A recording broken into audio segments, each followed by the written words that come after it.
how do you, as an organization, target the players you target? Because from the outside looking in, you're targeting really good football players, but they also seem like really good human beings. I don't like the word culture because it's like everybody uses it, right? Just like if I hear somebody say I got to work on my craft one more time, I'm going to jump out and Route 75 and just have him take me out. I can't take that. He works on his craft.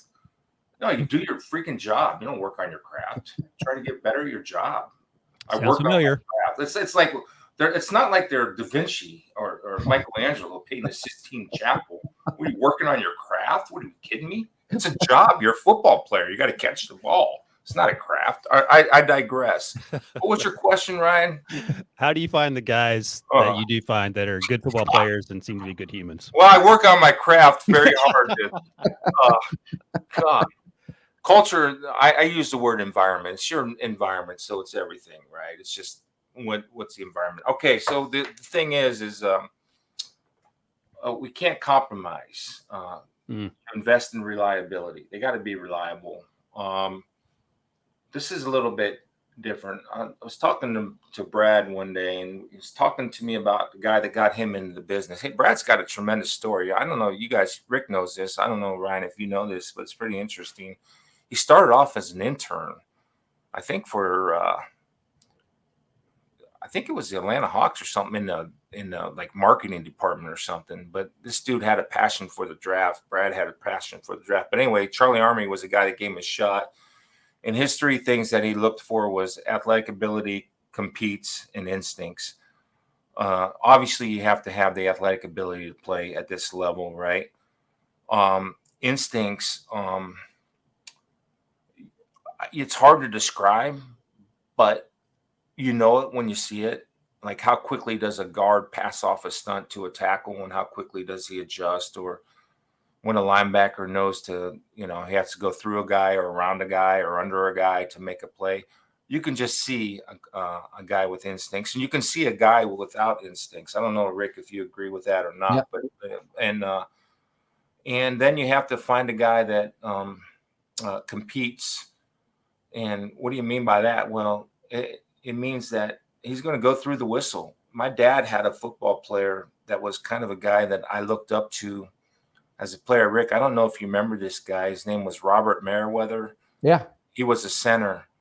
And I just remember him as a young kid. And I talked to Robert about 2 years ago and told him what an influence he was on me, because how he practiced and how he played. He played through the whistle all the time. He never stopped.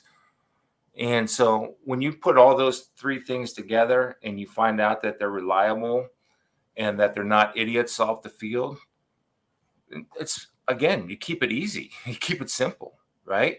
Then I don't know if you saw, Brad is big on, and I'm big on this too, is you don't worry about the position. You just draft the player.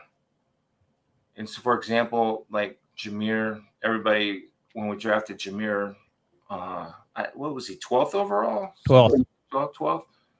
And everybody say, oh my gosh, you took the running back. Well, yeah, we did, but Jameer is going to be much more than a running back, right? And I think, it's been reported that, he's got some wide receiver skills. Rick saw him at Alabama plenty. He has some wide receiver skills. So he's a matchup nightmare. So you're drafting a football player and you're drafting a running back that could also be a little bit of a slot guy.